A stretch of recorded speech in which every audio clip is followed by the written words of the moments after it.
부활주일이 벌써 한 주간 지나가 버렸습니다. 부활에 대한 현대인들의 반응이 각각 다릅니다. 생각이 다르듯이 말입니다.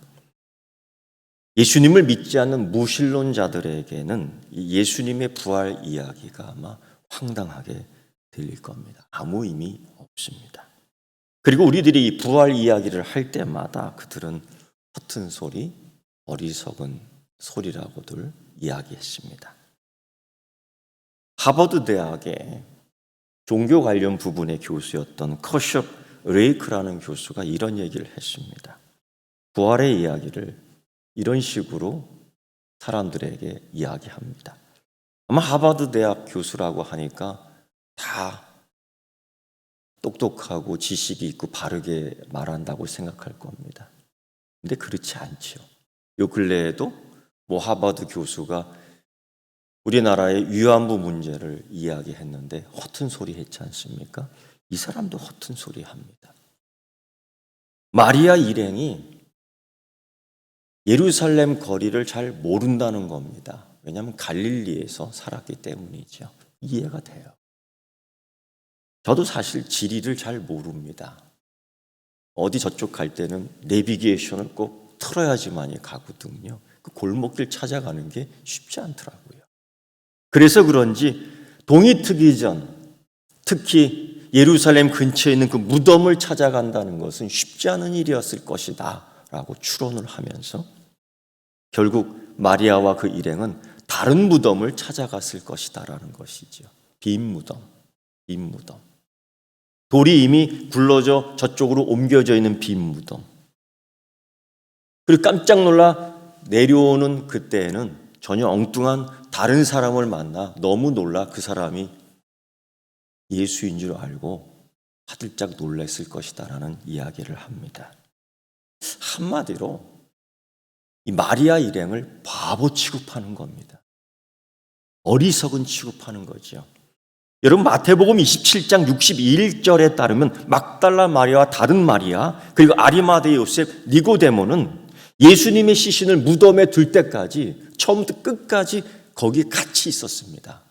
무덤을 알고 있습니다. 마태뿐 아니라 마가도 누가도 예수님의 시신을 둘 때에 그 마리아와 그 일행이 거기 같이 있었다라고 이야기를 합니다. 심지어 아리마대 요셉과 니고데모도 같이 그 무덤에 있었던 것을 진술하고 있습니다. 심지어 이 무덤은 돈 주고 산 것도 아니요 아리마대 요셉이 기증한 무덤입니다. 모를 리 없지요.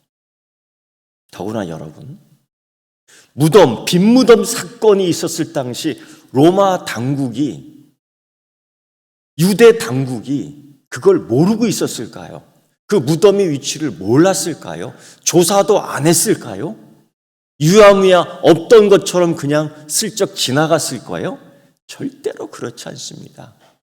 정말 지독한 조사가 있었습니다. 더욱이 19세기 독일 학자인 파울루스 또한 이런 얘기를 합니다. 예수님은 죽지 않고 기절했다. 사실 고통이 너무 아프면 심하면 그냥 까무러치죠. 그런 거라는 거예요. 그래서 죽은 줄 알고 시체를 서늘한 동굴 속에 놓으니까 그때서야 정신이 들고 그 안에 지독한 향의 냄새가 감각을 자극하니까 예수님이 깨어났다는 겁니다. 그 혼자 돌문을 열고 나왔다는 거예요. 이러한 이야기. 이 뻔뻔한 이야기를 어떻게 이렇게 자랑스럽게 얘기하는지 모르겠습니다. 이 뻔뻔한 거짓말을 얼굴 색깔 한 변 안 변하고 글로 써서 내보내는 거예요. 황당한지 모르겠어요. 여러분, 로마 군인은 바보입니까? 로마 당국은 허수아비입니까? 그것도 확인하지 않고 예수의 시체를 인계해 준답니까? 그렇지 않죠. 유대 당국의 이 종교 관리자들이 어떤 사람인데, 어떤 지독한 사람인데 그거를 그냥 내버려 두겠습니까? 그럴 수 없는 겁니다. 그래서 중요한 이 사실적 이야기에 대해서 유대 역사가 요세푸스도 로마 역사가 타키투스도 이야기합니다. 이것은 본디오 빌라도의 명예에 의해서 예수님 십자가 처형당했다 기록하고 있습니다. 이걸 믿는 게 중요하다라고 얘기하는 겁니다. 이거 갖고 얼떠당토하는 얘기해서는 안 된다라는 겁니다. 이런 사실 가운데에 우리는 이제 예수님이 부활하셨다라고 이야기하는 겁니다. 그리고 일주일이 지났습니다. 예수님 부활 사건 이후 유월절 행사가 끝난 뒤 과연 어떤 일이 벌어졌을까? 유월절이 8일 동안 진행된 뒤 과연 제자들에게는 어떤 변화가 있었을까라는 겁니다.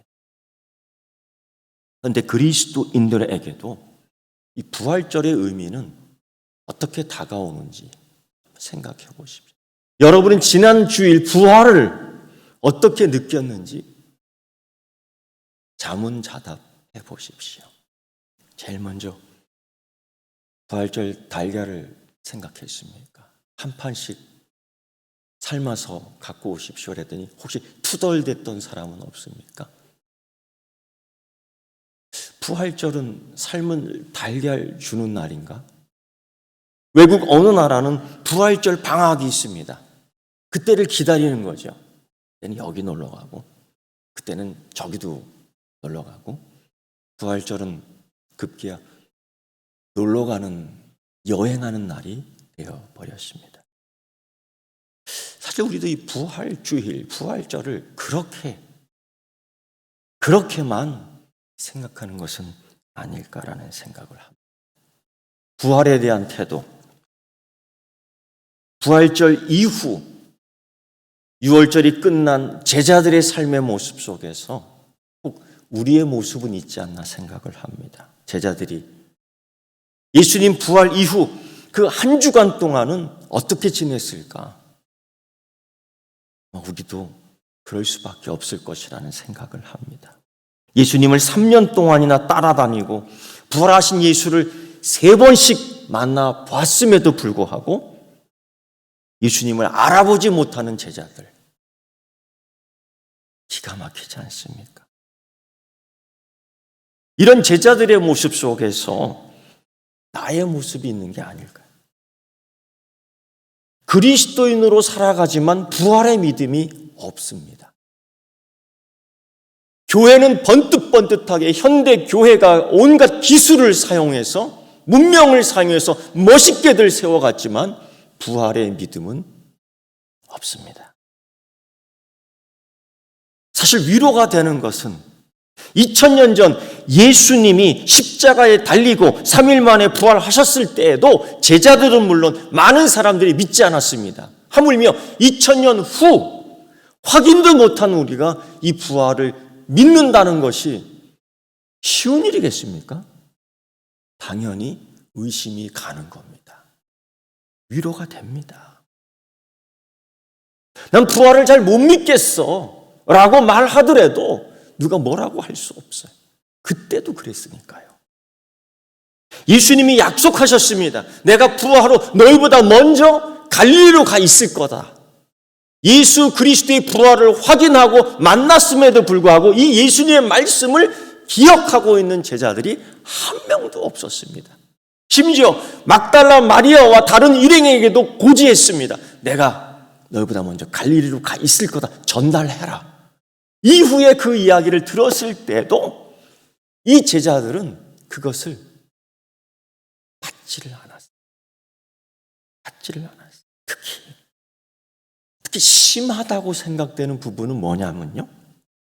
베드로, 소위 수제자, 부활한 예수 그리스도를 그래도 가까이 또 만난 사람입니다. 그리고 나머지 일행 6명, 오늘 이 21장 우리가 읽은 요한복음 하반절에 계속 나오는 사람들, 제자들입니다. 이들이 뭐라고 얘기하냐면 이렇습니다. 그 후에 예수께서 디베랴 바다에서 또 제자들에게 자기를 나타내셨으니 또 보여준 거예요. 그럼에도 불구하고 이 제자들은, 이 베드로는 의미심장한 이야기를 서로 주고받습니다. 이미 예수님께서는 이들에게 2번씩 부활한 몸으로 나타났습니다. 위로했습니다. 안심시켰습니다.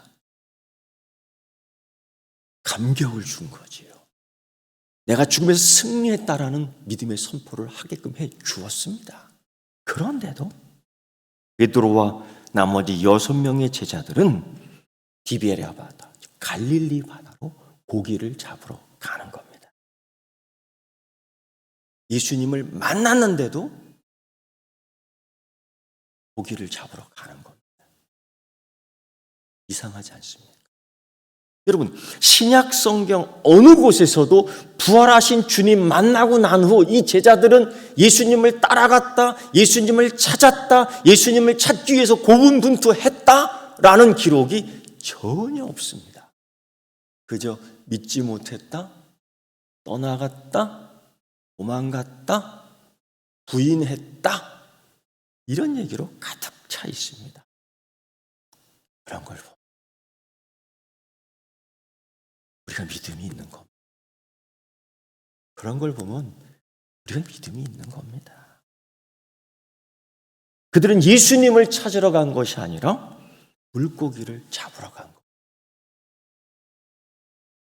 부활주일이 지난주에 끝났습니다. 8일간의 유월절 행사도 끝났습니다. 그 참혹했던 유월절 행사 기간 십자가의 사건이 있었습니다. 십자가의 사건이 이제 과거의 사건이 되었고, 부활했다라는 소문나지만 소문만으로 알고 다른 많은 순례자들은 각기 고향으로, 자기의 일터로 다 흩어졌습니다. 다 흩어졌습니다. 그리고 제자들도 그 무리에 섞여 떠나가는 겁니다. 자기의 고향으로, 자기의 일터로. 그 가운데 누가복음 24장 13절 이하에 엠마오로 가는 2 제자도 그런 부류에 들어간 거예요. 그래서 자기의 생각을 이야기하지요. 자기의 비전을 이야기하지요. 그것이 자기의 욕망이었지요. 뭐냐면 나는 이 사람이 이스라엘을 회복할 자로 알았다. 그리고 쫓아다녔던 겁니다. 그것이 비전이라고 쫓아다닌 겁니다. 자기의 욕망임에도 불구하고. 베드로도 마찬가지 아닙니까?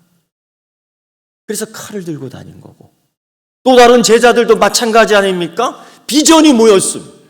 예수님의 오른쪽 자리, 예수님의 왼쪽 자리를 노렸다는 거 아닙니까? 한국교회의 비전이 그런 겁니까? 내가 갖고 있는 비전이 그것입니까? 근데 그런 것들로 색칠을 해버리고 있는 것인 줄도 모릅니다. 베드로도 그 6명의 다른 제자들도 갈릴리로 가는 겁니다.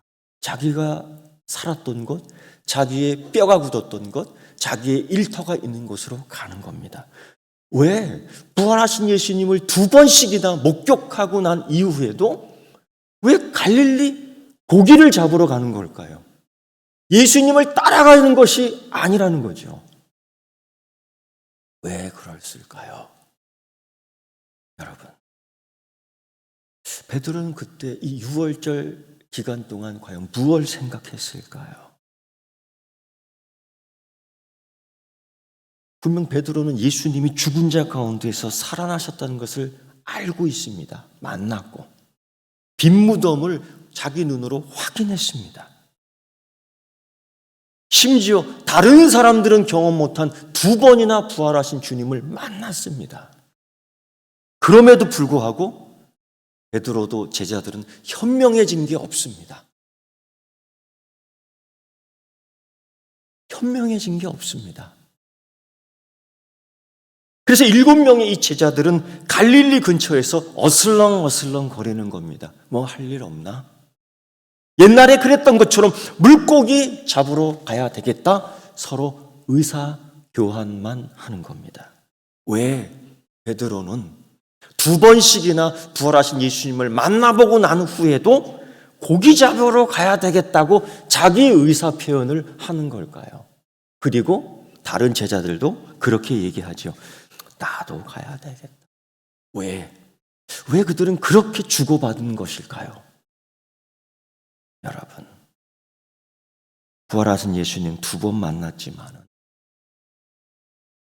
그들은 십자가를 직접 봤습니다. 두려운 거죠. 나도 예수님처럼 잡혀 죽지는 않을까? 근심이 가득 차 있어요.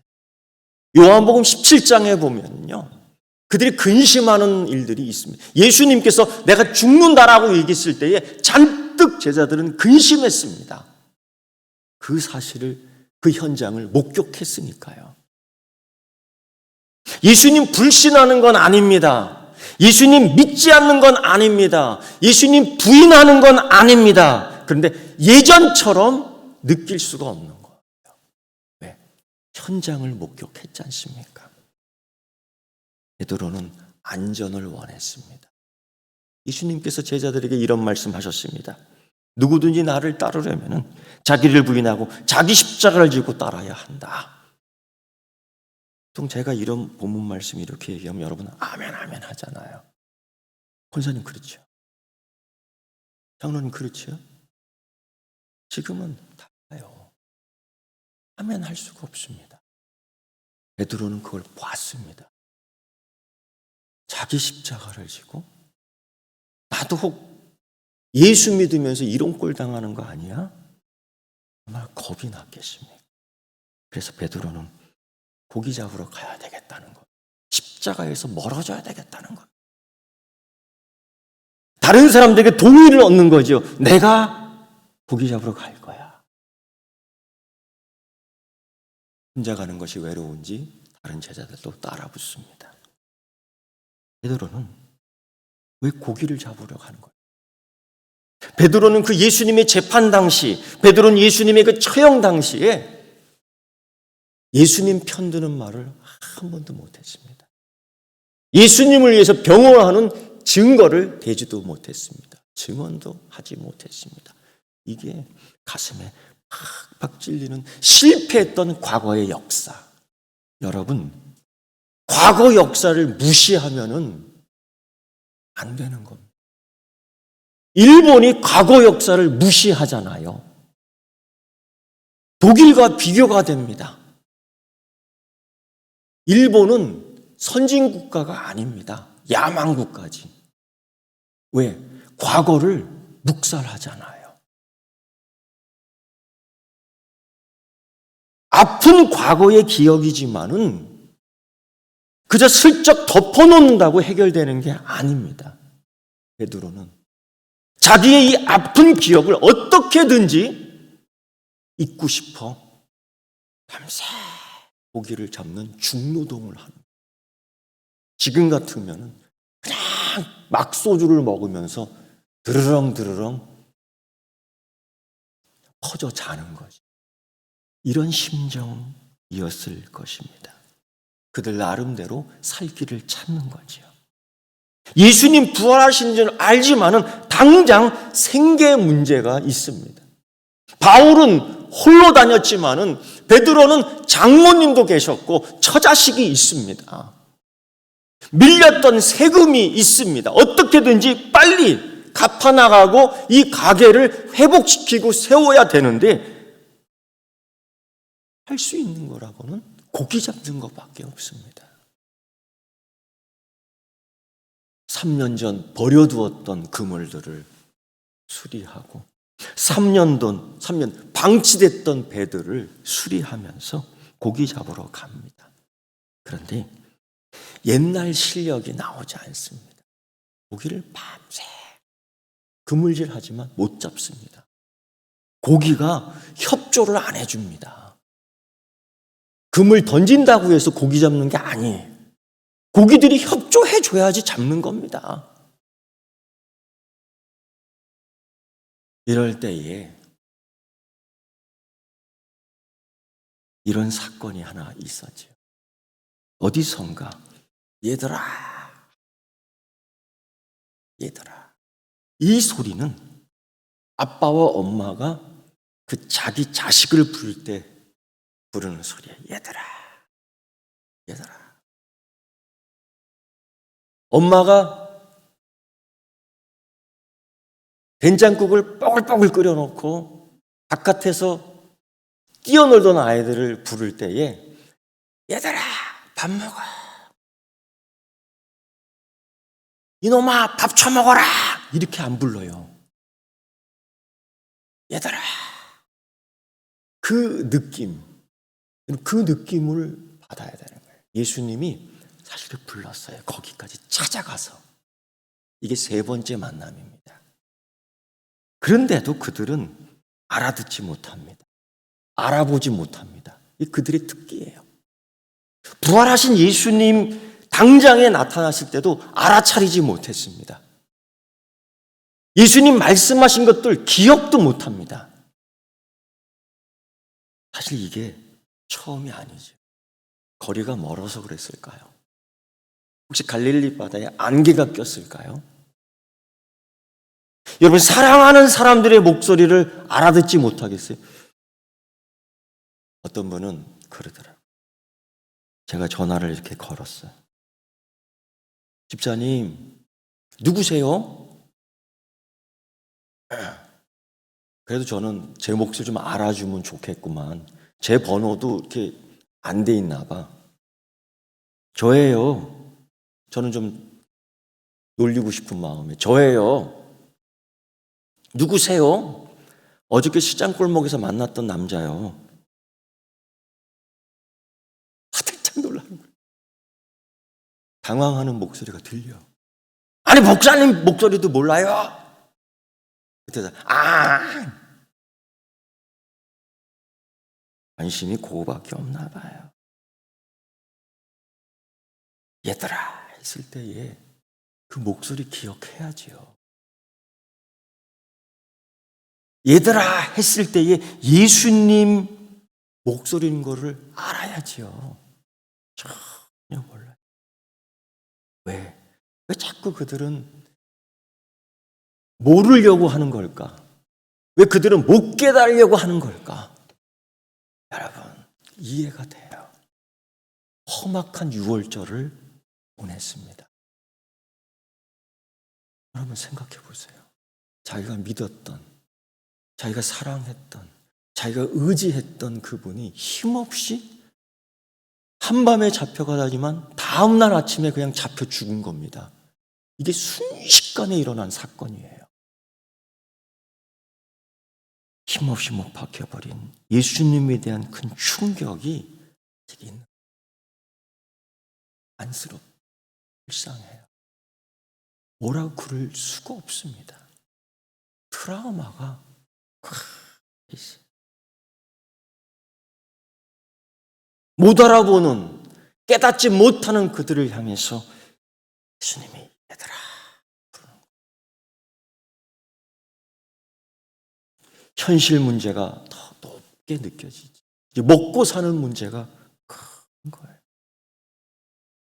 6월절 만찬을, 예수님 십자가 지기 전 6월절 만찬 사건 때에 내가 살아난 후에 너희보다 먼저 갈릴리로 갈 것이다라는 말씀을 한 명도 기억하지 못하고 있다는 거예요. 어떻게 이럴 수가 있을까? 이건 여러분, 그들이 큰 충격을 받았다는 거예요. 베드로는 죄의식 속에 그냥 박혀있는 거예요. 다른 제자들도 마찬가지.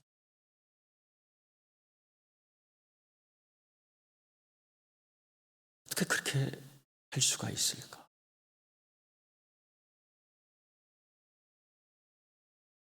사실 우리도 예수님의 제자들과 다르지 않은 것 같아요.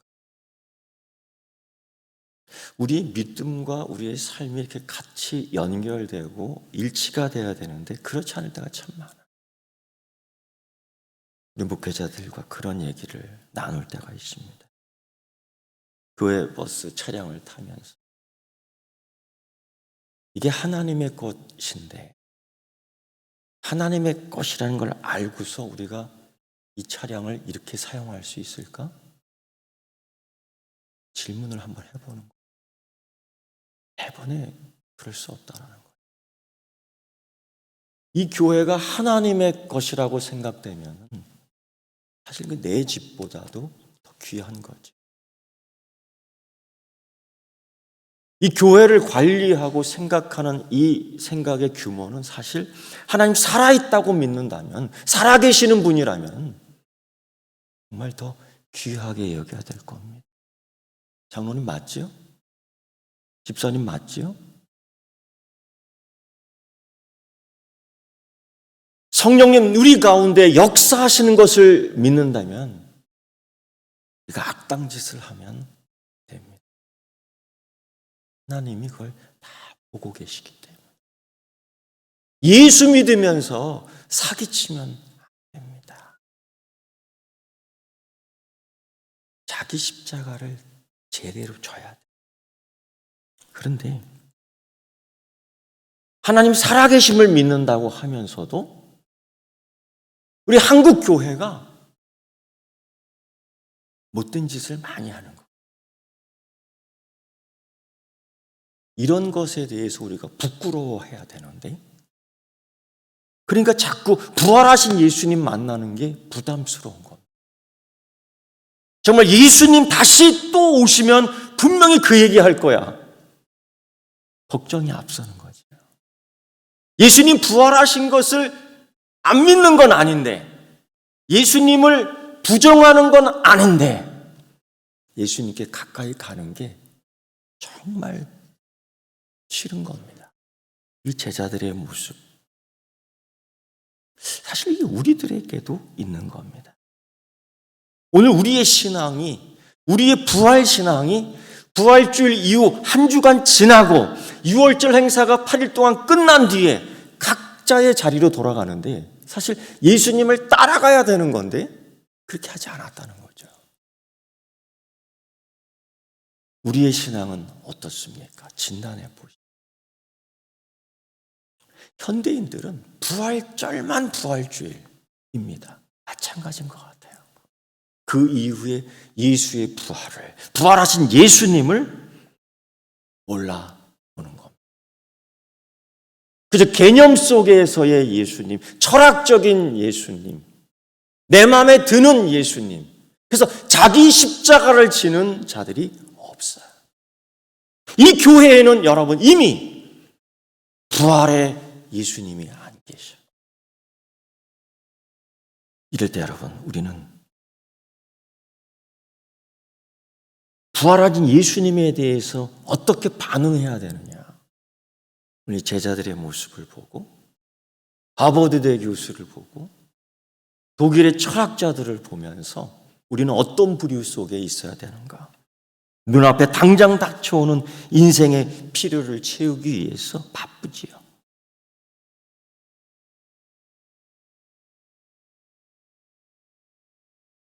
부활을 부인하진 않지만 부활을 쫓아가지는 않아요. 멋있는 현대의 문명계 교회를 세웠지만은 그 교회 안에 부활 신앙이 없어요.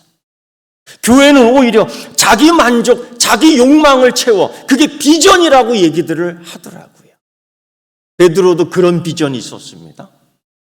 엠마오로 가는 두 제자도 그런 비전을 갖고 교회 모임을 만들었고요.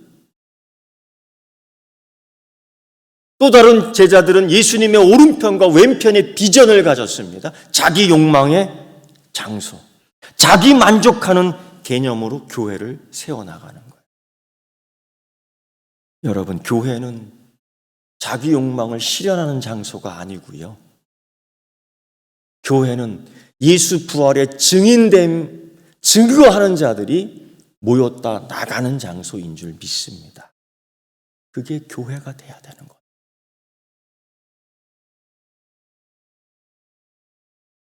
두 번째, 현대인들은 부족한 것이 없는 것 같습니다. 돈이면 다 된다고 얘기해. 이게 만몬이죠. 정말 그런 것 같습니다. 뭐 이렇게 인터넷상에 들어가서 쿡 누르면은 그래서 집 앞에 배달이 쓱 돼요. 뭐 쿡 누르면은 배달이 팡팡팡 와요. 이런 놀라운 시대에 우리가 살고 있습니다. 그러다 보니까 감사가 없어요. 내가 다 하면 되는 거예요. 감사가 없어. 여러분, 이 교회 모임 속에 가장 중요한 것 가운데 하나가 뭐냐면 감사입니다. 여러분, 오늘 예배에 나와 주셔서 감사합니다. 목사로서 감사드리는 거예요.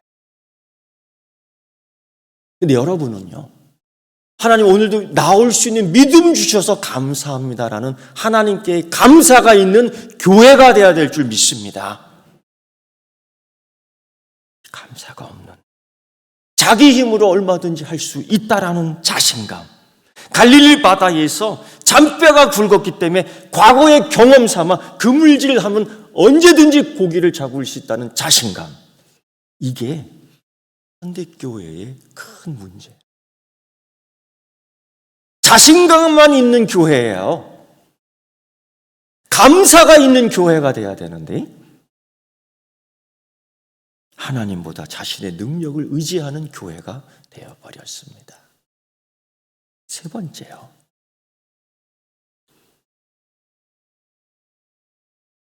베드로와 제자들처럼 지금은 얘들아 라는 소리를 들었을 때 지금은 세 번째 만난 뒤에 성질이 급한 베드로는 배에서 뛰어내립니다. 다른 제자들도 153마리나 되는 고기를 잡았지만은 그것 챙겨 버리고 배 안에서 바깥으로 뛰어내려갑니다. 그리고 예수님에 대해서 묻는 자가 아무도 없었고 침묵만 있습니다. 그 시간에는 예수님만 말씀하시는 거예요. 왜? 부끄러워할 줄 알기 때문에. 부끄러운 겁니다. 사람들 가운데는 숨기면 되는 거고 거짓말해도 되는 거고 속여도 되지만은 지금 예수님 앞에서는 안 되는 겁니다. 부끄러워하는 성도, 부끄러워하는 한국 교회에 축복이 있기를 축원합니다. 부활하신 예수님께서는 의심 많은 도마에게 이런 얘기했죠. 오지 않고 믿는 것이 복되도다. 왜 그게 복될까? 보지 않고 믿는 것이 복되도다. 그 누구에게 말씀하시는 거냐? 우리에게 말씀하신 겁니다. 우리가 못 봤습니다. 믿음은 보지 못하는 것들의 실상입니다. 이게 복입니다. 실상을 볼 수 있는 것이 그 대상이 우리입니다. 우리예요. 2000년 이후에 우리가 예수 그리스도의 부활을 믿고 6월절이 끝난 8일 동안, 부활주일이 끝난 이 7일 동안 우리는 어떤 부활의 믿음을 다시금 확인해야 되느냐? 이겁니다. 그 빈 그물은 내가 채우는 게 아니고 하나님이 채워주는 겁니다. 인생의 빈 그물을 채워주시는 분이 부활하신 예수님인 줄 믿습니다. 그리고 속인다고 감춘다고 되는 게 아니에요. 참 중요한 것은 예수님 앞에서 부끄러워하는 그 제자들에게 다시금 소명과 사명과 은혜와 복이 임한 줄 믿습니다. 거기서 감사가 생기는 것. 거기서 소명과 사명이 이루어지는 거지요. 사랑하는 성도 여러분, 부활주일 이후에 우리의 삶이 어떤 방향으로 가야 될지 선택하고 결정하는 여러분 되기를 축원합니다. 기도하겠습니다. 하나님 아버지, 감사합니다. 내가 무엇이 간데 하나님 주의 자녀로 불러주시고 부끄러운 일밖에 없는 나를 불러주셔서 자녀 삼아주시고 구원을 주십니까? 하나님 살면서 하나님 앞에 더 큰 감사할 수 있는 부활의 믿음을 더하여 주시옵소서. 예수님의 이름으로 기도드리옵나이다.